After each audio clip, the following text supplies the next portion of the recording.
We're speaking with the State Representative and House Minority Leader Vincent Candelora. Another issue, you were quoted in an article or by WTNH in a story about this reopening of the state that's occurring today, the removal of any capacity limits in a number of venues, expanding capacity limits in places like movie theaters and other entertainment venues. However, you're still not going up to Hartford to conduct the people's business, are you? No, and I think what's a little bit disconcerting is that we have corporations that are open up 100%. Grocery stores are open. All sorts of businesses are open, and the state of Connecticut is completely shuttered. We don't have employees in there working. We don't have, our elected officials there working. And, the Democrats throughout this whole crisis has been treating it as a light switch. It's on or off. And to me, they've taken the very extreme position. I've been advocating for slowly turning the dimmer switch back on. It's not on or off. We can install a dimmer switch, and let's at least start turning the light back on government.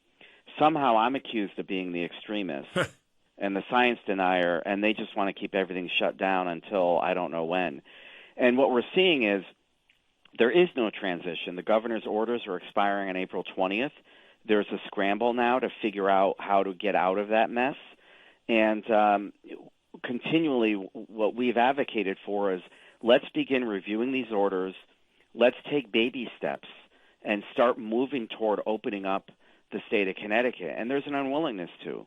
And why? Because legislators get to sit in their living rooms and propose all these crazy bills that are putting people's anxiety through the roof, and let the governor manage the pandemic so we don't get distracted from being able to propose all of these extreme ideas like a statewide property tax.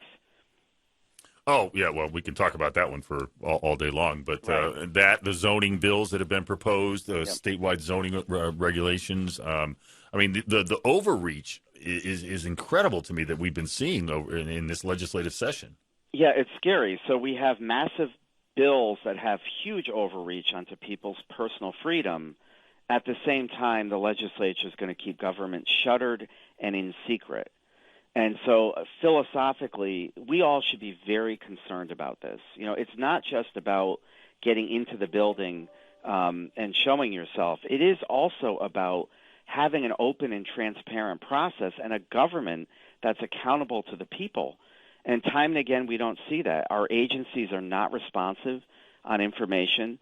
The governor's press conferences every day just provide information, but they tell you what they want to provide. There's not this open process where people have access to information. So it's very alarming. I think we need to open up the building, philosophically and to some degree bring people back so that we can see really what's going on in government.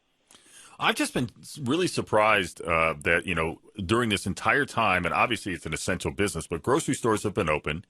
And people are walking next to each other back and forth down the aisles, put arrows on the floor and it doesn't make a difference. People ignore them. But there hasn't been any huge spike coming out of grocery stores. Other businesses have been able to open and allow people into the building and, do it safely and keep the place clean and everything. Why in the world can't we do that with the Capitol building? Well, that's right. I mean, our buildings have high ceilings. There's a lot of circulation in them. People have their own offices. And so if you're wearing masks on top of the distancing guidelines are already provided, there is no reason why we can't begin to get back to work. But, I do think there's a little bit of a, ulterior motive here in that if everyone is staying home, sitting behind their computers, again, they could pass legislation in secret. I liken it to the game of telephone right now. When we were kids, you put a word through the system and you figure out at the end of the line what comes out, and everybody giggles because it's all distorted. And that's how the legislative process is now working. Everybody is sort of in silos. They whisper the bill through the process, and what comes out at the other end is going to be whoever is the last person that touched that document controls that piece of legislation. And so it's a very non-transparent, distorted way to make laws. But those in power like that because they get more control without accountability. And that's something, being in the minority, the Republicans are concerned about, because in the end, it's the people of Connecticut that have to choke down all these policies and try to make it work in their lives.